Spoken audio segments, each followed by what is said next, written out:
Hello everybody, welcome to a new video. Today we're reviewing the brand new Volkswagen ID Buzz. All that thanks to Volkswagen Cluses. Let's get right to it.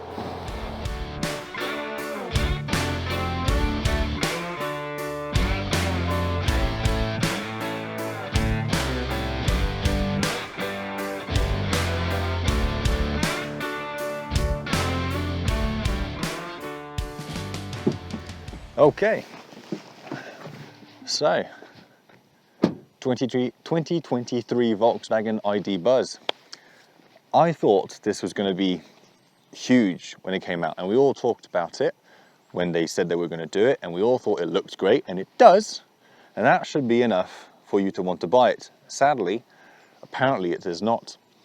I asked the gentleman who lent me the car at the dealership if those cars have been, selling well since they got them, and he told me he's had this exact car for 3 months now and no one's bought it yet, which is a bit of a shame. And I don't know why yet, because we've driven it a bit and you'll see, in a couple seconds that on the road it feels great and it's nice, quiet, serene.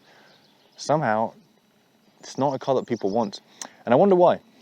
The range on this, claimed by Volkswagen, is 410 kilometers. When we got in, it was a little bit cold outside. It was 2 degrees, but 100% battery, and it claimed, I think it was exactly 298 kilometers, which is way off from the 410 that they claim, which might be the reason why they're not selling as well as Volkswagen probably hoped. Base price on this car is about 58,000 euros from memory. This one we're trying out is sticker price of about 65,000 euros with all the options. That's a lot of money. That's a lot of money specifically for Volkswagen. I recall vaguely Volkswagen saying that the best-selling cars was the Polo and the Golf, which are both cars that are considerably cheaper than this one. Actually, a Volkswagen Golf and a Volkswagen Polo combined probably are worth about this. So this is the price of both of Volkswagen's best-selling cars. It's a lot of money, especially when, when you're looking for a car that can fit 5 people, because this one can only fit 5 people. The 7-seater is not out yet, which means its competitors are not only minivans, they're, the Tesla Model X that can fit 6, for example, or the Tesla Model Y if you want a bit smaller, but then you don't have as much trunk capacity, you can't fit as much stuff in it. But the point is, it only fits 5 right now. It doesn't have a lot of range, doesn't have a lot of space for people, and it's quite expensive. What makes this car better than a Tesla Model X? That is probably going to be played on the road. Inside the car, it's very nice. If you want to nitpick, which you probably should at 60,000 euros, there's a lot of plastic here, plastic there, plastic here, but globally for a car that looks the way it does from the outside, I feel like the inside matches. I felt it when I opened this little compartment here for the cup holders, that it's made out of plastic and it doesn't feel very premium, but that's the only thing that I actually touched and I was like, ew, that's not 60,000 euros worth. Besides that, very comfortable. I love the armrests. I'm going to say that again.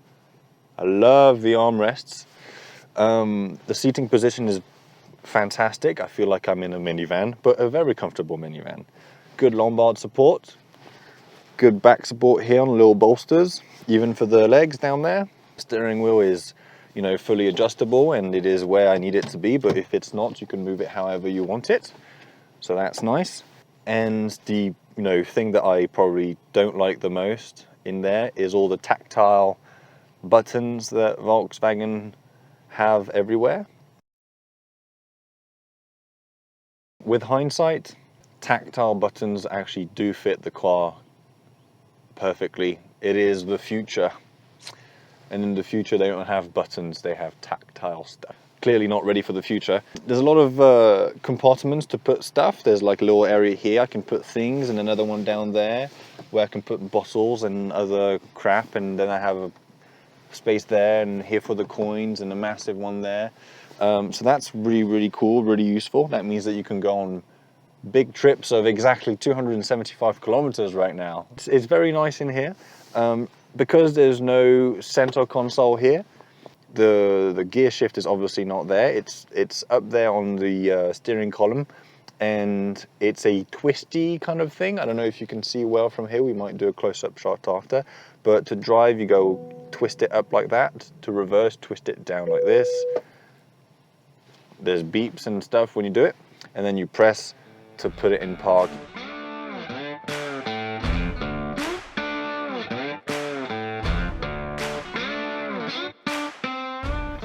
I have a big pet peeve about something. See, a car like this one that shouts, "I am the future," should be the future everywhere. And why do I have to do this? Actually close the door with my own muscles is just mind-boggling to me. It should be electric, it should do it itself. I'm sure it's an option. I'm sure you can pay more monies to get it done. But in 2023, that's ridiculous. Peugeot have electric sliding doors since the mid 2000s. It's 2023, Volkswagen. Get it together. Now, I know they can do electric doors because there's an electric trunk. Slow, but electric. Talking about the trunk, it's massive. You can fit, I think, 2 Buffalos and a grand piano in here. Should be enough. I've read about this and I got confused, but there's different floor types, as in you can put the seats down and sometimes it's flat, sometimes it is not, for X and Y reasons. I think that there's one floor in the trunk that you can actually lift up and store more stuff under this, and I don't think this is the one. I just know that theoretically you can put it down, and so theoretically you could fit like a mattress in it and go sleeping, because for the moment the California version of this car, which is the camper van, is not out yet. You'll have to wait later, which I think is like late 2023, might be after, but it's going to be longer and it's going to be fully, well, like the California vans from before. But right now that's all we have, 5 seats and maybe a flat surface depending on the options that you take.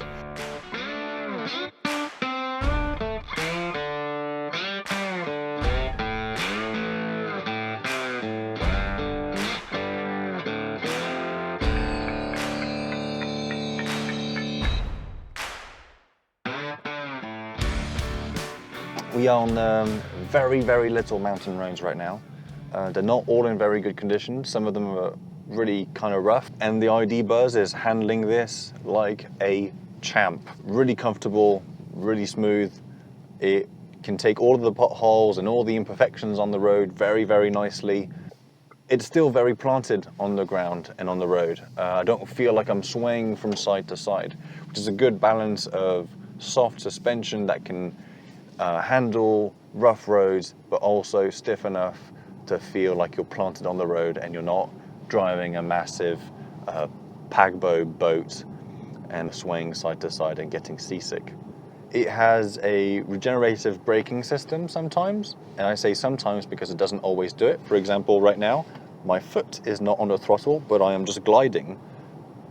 But exactly now, it has decided that there's a corner and it's braking for me. I'm not entirely sure how this works, if it's a system based on cameras or if it's linked to the GPS and that it knows that there's a corner coming, so it's braking for me. I don't know. It's kind of cool though. At first I thought it was a little bit inconvenient, but it's done in a very natural way, so I'm getting used to it. And I am not saying it's terrible, even though I'd rather, brake by myself like a big boy. Talking about the brakes, when I do use the brakes, they're great. I mean, we're not talking the most analog brake pedal in the world, but why would it be? It's not supposed to be like old cars, so there's no actual feeling to it. There's no feedback from the brakes or from the car. It's always the same, very linear, very intuitive brake pedal. So that's great. The throttle is the same, by the way. It's a little bit on the light kind of side, but really not an issue. So That's that. The steering is precise, smooth, a little bit light, and uncommunicative as a rock. But that's exactly what you need and what I wanted in a car like this one, or a minivan like this one. It's really exactly what I expected from an MPV with an electric powertrain. And the electric powertrain, let's talk about it, is fantastic for this car. It's smooth because there's no gear change. It's powerful enough to climb up a mountain without any issues. It's not incredibly fast, but frankly, who cares? You're in a minivan, you're not gonna go racing Ferraris and stuff. I know Tesla's very proud of this. You know, look at our Model X. It can fit 6 and we can do 0 to 60 in 3.2 seconds or 3.6 or whatever. And that's cool, I guess, but no one is doing this in a Model X. I mean, you might do it once or twice because you can, and I guess it's nice. But this has a 0 to 60 in about 10 seconds. Who needs more? Especially for a minivan where you're gonna probably carry your kids. If it's not kids, family or friends, you don't need to go and breaking necks.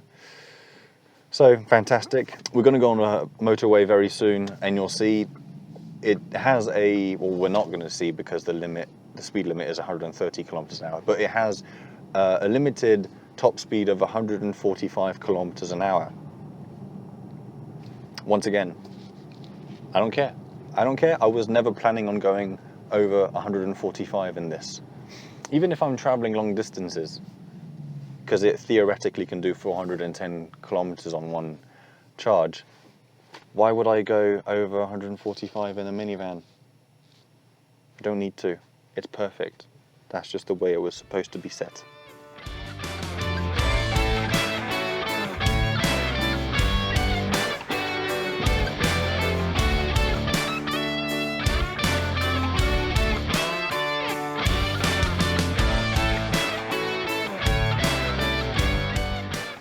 We have now transitioned to city driving. We're in town and I feel very confident.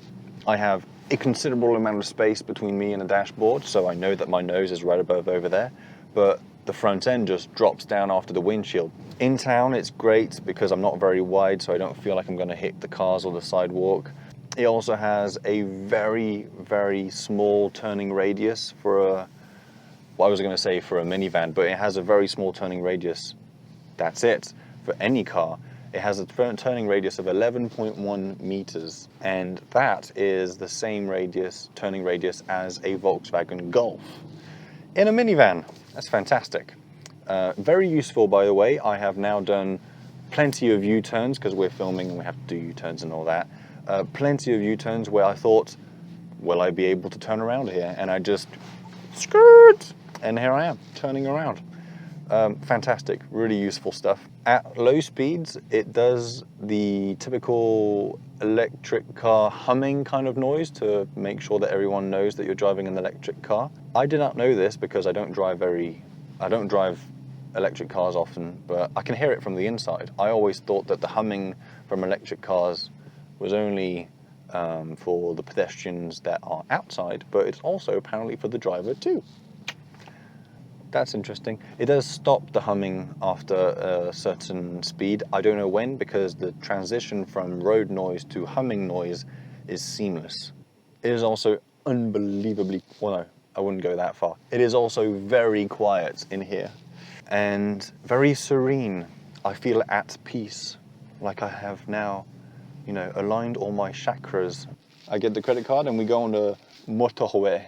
We are about to go onto the freeway, and that is, strangely enough, a moment of this review that I am waiting for with impatience, because I really want to know how it feels at higher speeds, if it's still as quiet as it is at lower speeds through town and little mountain roads, and if I can drive, theoretically, long distances on the motorway with this. So we are slowly getting up to motorway speeds with ease. We are currently at 115 kilometers an hour. It's a bit of wind noise, quite a bit of wind noise actually. I feel like it's coming from the mirrors, because they are quite bulky mirrors. There's very little road noise, but quite a lot of wind noise. Jeez. I don't know if I'm disappointed yet. I know I'm asking a lot out of this car. Otherwise, besides the wind noise, it feels very stable. I don't feel like I'm going fast, but I'm doing 120 or 117. There's a lot of wind noise. It has all this lane keep assist system where it keeps you in between the lines and like keeps you in your lane, and when it feels like you're kind of drifting off, it will actually turn the steering wheel for you and keep you in the right track. We tried a Volkswagen T-Roc a while ago, and all of this lane keep, lane staying assist thing system was very intrusive. It really forced you to stay in the line. It was very aggressive as well in the way it was doing it. This is a lot more gentle in the way it tells you that you're not where it wants it to be. Instead of saying, like the T-Roc, stay in the lane, this one will slowly nudge you back in. It also knows how far away I am from the cars in front of me. I don't know if it's cameras or radars that do this, but here, for example, the car thinks I'm too close from the car in front, and it has a little logo on my little speedo here saying, hey, that's dangerous, but it's not forcing me to slow down. Or we're a little bit slower now, we're about 100 kilometers an hour, and it's very nice. See, now that was the car telling me that I was not in the middle of my lane. So there's a way to turn all of this off. I am not allowed to turn it off because once again, it's in a demo kind of setting. When the car is sold to someone, you're free to turn it off and to turn it back on. You have a little button right here on the steering wheel. You can just turn it on and turn it off. But when I press on it, it tells me that those commands are not active. I can't use them. But it's kind of nice. Just a lot of wind noise, which I think I'm a bit disappointed about. Because I wanted the car to be just as quiet at freeway speeds as it was on small roads. That noise is the car freaking out because I am too close to the wall here, and also it noticed the gate in front. It did not like this. I don't know if you could turn that off, but that is something that annoys me. Because I know where I am. I know I was close to the wall because I had to pay, so I had to get close to the wall. Well, I know for a fact that the European government decided that all of that kind of system needed to be mandatory for new cars starting mid-2022, I think, or 2023, I'm not sure. But it's going to be mandatory. That's just the way cars are going to be nowadays, so get used to it. I'd just like to point out that I don't like it, because that's what I do.